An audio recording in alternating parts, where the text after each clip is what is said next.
Okay, so excuse the angle because literally I'm running out in about 2 minutes. I just thought I would pop on here and just say like what I'm sort of planning on this channel. Like I know I sort of had a set idea, which I'm still obviously doing, but I feel like I need to add a little bit to it because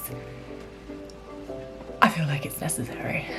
So I think with this channel, like I think some vlogs I'm just gonna do where like a day in the life, how I'm feeling, kind of like the process of like my day and things that we go through, and sort of kind of try and building myself back up since the pandemic, because a lot has influenced or changed my life, and I think it's important that we sort of talk through those sort of things too, because it's all part of the process of recovery, I guess. And I think significant things have happened that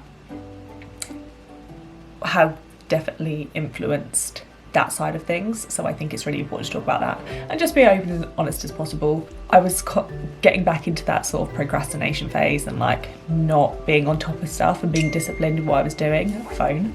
So I've sort of felt like just getting on here and vlogging something and doing something, sitting in front of the camera and just saying this stuff is better than doing nothing. And I think I'm sort of going to take that approach in some of my videos, and just, yeah, like sort of talk through how I'm feeling in the day and how it changes and the process of it, because obviously recovery is not just the same for everybody, and I feel that it's such a process and it's not easy and just needs to be spoken about, especially with recent events. And yeah, so thought I'd just mention that there. I actually went to the gym earlier with a friend, which was really nice. And then I came back and actually did some studying for a few hours, which was actually quite good. But now I'm just gonna go out for a walk with my friend and just get a little bit fresh air, because I feel like I need to do that. But I want to be planning my days a bit better, and just feeling a bit more productive.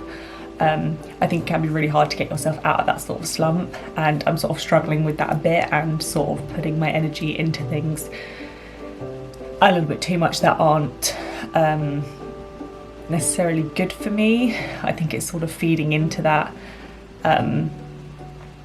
that feeling again, which is what I don't want to do, obviously.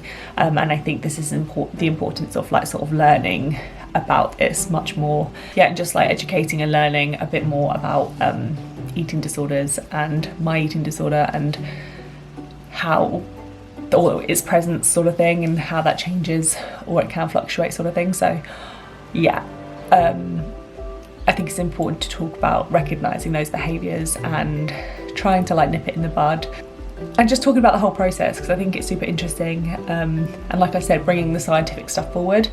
But I think in my first video it sort of came across as if I was like basically saying that exercise is the answer in recovery. It was more the sense of saying it could potentially be beneficial to educate people who have had experience with an eating disorder and that exercise dependence, educating people within recovery to how they can sensibly incorporate that into their daily living or their life during recovery and after treatment. And as part of treatment, that could be a potentially key factor.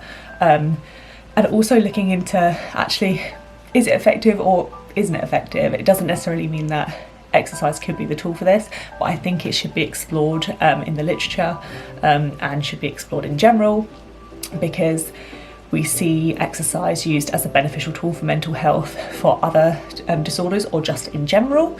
And I think it's just something that needs to be explored a bit more. So whether we find that it's not beneficial, or it affects a certain part of the brain, or it doesn't affect a certain part of the brain in people with anorexia specifically, but just getting into the science behind it and sort of seeing if there's any avenues that we can explore a bit more.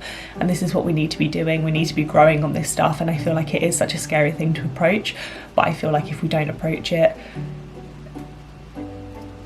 there's so much like lost time in that, and I feel like it can be really such a valuable tool in a sense. And also we have to remember that with recovery and with the disorder, it's not necessarily, like I said, it's once you're recovered, all of these feelings go away and you feel better. Some people fully recover, some unfortunately do not recover at all. Others, these are very generic categories, like 3 subcategories, but just in the sense of this, yes, some people just learn to sort of live with their eating disorder, and it's all about that, how much it influences their life. So if you think about it from that approach, some people may need that in their life to just be able to eat or have that routine. And I think the whole unfortunate event with Nikki Graham recently has shown, I watched the interview with her mum and her just saying about how it sort of stopped her routine with the gyms being closed, and although yes, she was still very, very unwell, it kind of messed up that whole routine, which is something that I used to get really annoyed about, and I'll probably talk about that in a separate video, but that is definitely something that I used to get upset about if anything went out of my day out of the ordinary. To the minute you had your time slots for things, and that's what had to be done in that day. But yeah, just in the sense of her saying that that routine was taken out of her life, the gym sort of may have allowed her to eat that meal afterwards or before. So although the association wasn't necessarily a positive one in the sense of, you know, going to the gym only so I can eat, it still was really important in that, and for mental well-being. So I think now more than anything, I think I kind of want to honour that more now and explore this and why it could potentially be such an important thing.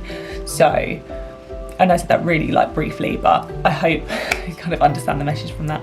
But yeah, so that's sort of the approach that I'm just going to go by and just see how I go, because I feel like we're all in this sort of slump at the moment. Not everyone, but some people, and well, I am, and I think it might just be good just to do and show that it's not just you feeling this way, like support each other and show that we all have our bad days, but also we do have really good days. And yeah, just sort of understanding the science behind that and bringing that to light a bit more, I think it's super important. So there we go again. Probably start vlog tomorrow morning when I wake up, and we'll get them all rolling again. So I will see you then.